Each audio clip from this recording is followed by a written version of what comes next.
Arm vibrato. People who don't like arm vibrato never learned how to do it without tension. Arm vibrato is very difficult to do without tension. So it requires excellent balance here. Both kinds of vibrato require excellent balance here, which I'll cover in another video. But in general, arm vibrato comes from the shoulder, right? So even though you're getting this kind of movement, it's coming from here. Arm vibrato will not be very good if you're clamping too much of your head. So if you're really holding down of your head, it's going to restrict the movement of your shoulder because your shoulder blade must be free to move. Your shoulder blade being part of your arm. Your arms are only affixed to your skeleton at this point on the collarbone. Everything else, including your collarbone, which moves when you make this motion, must be free, right? So a relaxed arm vibrato comes from the shoulder.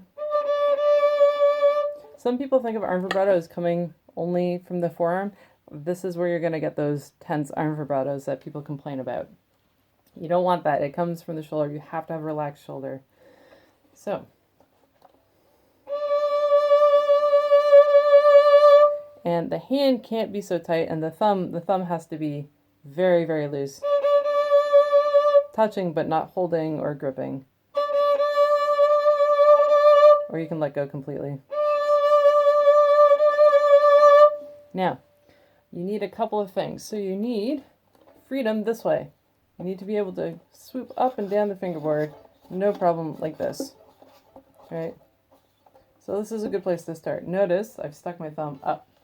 Get the thumb out of the way. Tight thumbs are not helpful. They only get in the way. Chop off your thumb. We don't need it. Okay? So you must be free this way. Notice I'm going all the way to the end of my fingerboard. If I were to play in position right now, my arm would be in a balanced position. I can just pop my thumb down there.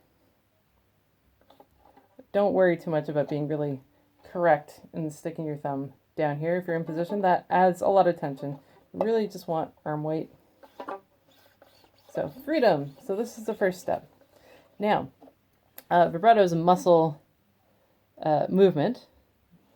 So in order to really train the muscles now that you need for vibrato, so once you've got this freedom, right, you can start off just touching your nose, making sure that you're really balanced. I'm not really balanced because this is my violin and not my viola, but that'll do. So you need this kind of freedom, right? Totally free. I'm not totally free, right? But that's pretty good. Good enough for second violin. So what you want to do, the thing that really actually gave me a good arm vibrato was actually practicing chromatic scales. So 1 octave, 1 finger, 1 string.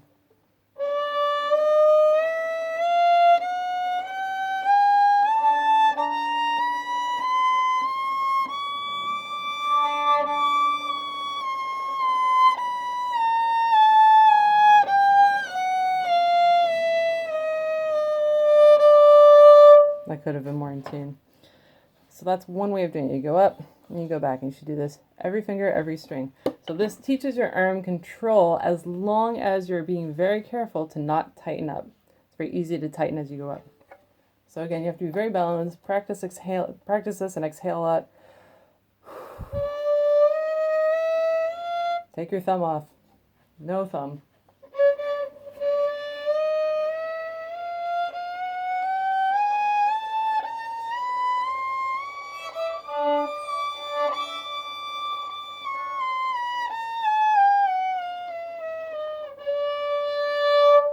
So this exercise is the one that gave me a good arm vibrato, and I do it as a regular kind of workout to make sure that my arm vibrato is available when I need it, because I'm by nature a wrist person. So it's a shifting exercise too, obviously, and we do want mobility and we do want that muscle memory. But so you'll notice the same motion that you use for a nice relaxed shift, we also use for arm vibrato, right? So arm vibrato, so you'll see I'm very free here. My head is not tight, and neither is this joint. My wrist is nice and straight. If you want vibrato up here, you have to get the fingers high enough, and again, there has to be strength because vibrato up here, again, this needs to be in a position to vibrate, right? So you need to find a position. So even if you have to go up high and your wrist gets bent out of shape, right? You want to get your arm weight into that finger. Use arm weight, not gripping with the thumb, to pull the string down. Lots of arm weight. Another arm vibrato exercise is to actually do each interval and going back.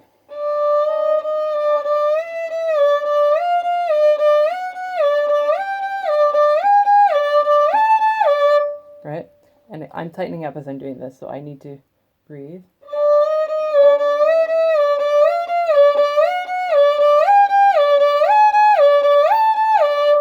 So that exercise, right? So again, you need the balance and you can't be tight.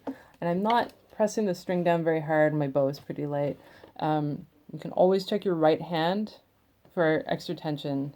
If you're having trouble letting go in the left hand, sometimes working on your right hand will help with that tension.